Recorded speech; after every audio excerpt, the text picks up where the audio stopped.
Camerounais, l'armée nationale vient de libérer le peuple camerounais de la bande Abia, de leur tyrannie, de leur escroquerie et de leur rapine incalculable, inqualifiable.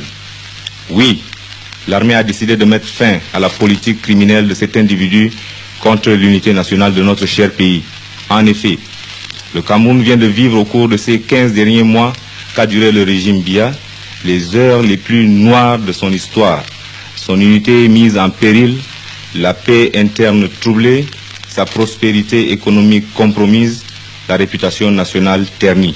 Chers compatriotes, vous avez tous été les témoins vivants de l'horrible comédie jouée par le pouvoir défunt qui se permettait de parler de libéralisme, de démocratie, d'intégration nationale, alors que chaque jour, son action bafouait de façon scandaleuse ses hautes valeurs.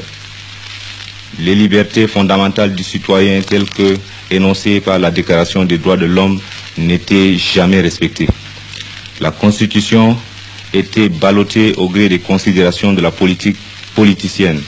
Le gouvernement et ses agents, propulsés à la tête des rouages de l'État, agissaient avec, comme pour seule devise, non de servir la nation, mais de se servir. Oui, tout se passait comme s'il fallait se remplir les poches le plus rapidement possible avant qu'il ne soit trop tard. Et en effet, c'était bien de cela qu'il s'agissait. Enfin, vous pouvez juger du discrédit jeté sur le Cameroun par la parodie de justice que constitue le dernier procès. Aussi, il était temps de trancher le nœud gordien. C'est fait aujourd'hui. Aujourd'hui, grâce à Dieu, mes chers compatriotes, le cauchemar est terminé.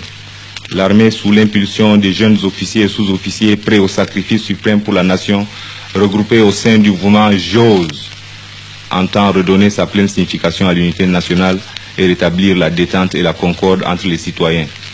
Le peuple camerounais et son armée viennent de remporter aujourd'hui une grande victoire sur les forces du mal, et cette victoire sera célébrée par l'histoire avec l'honneur qui lui est dû.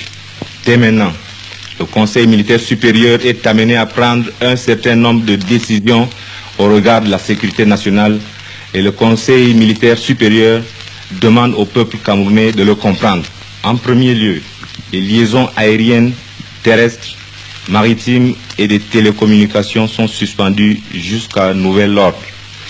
Le couvre-feu est institué sur l'ensemble du territoire national de 19h à 5h.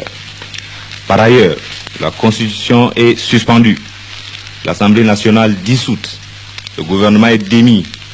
Tous les partis politiques sont suspendus. Tous les gouverneurs des provinces sont relevés et enfin, sur le plan militaire, les officiers supérieurs exerçant le commandement d'unités opérationnelles sont déchargés de leurs fonctions. L'officier subalterne, le plus ancien dans le grade le plus élevé, prend le commandement. Vive les forces armées nationales, vive le Cameroun!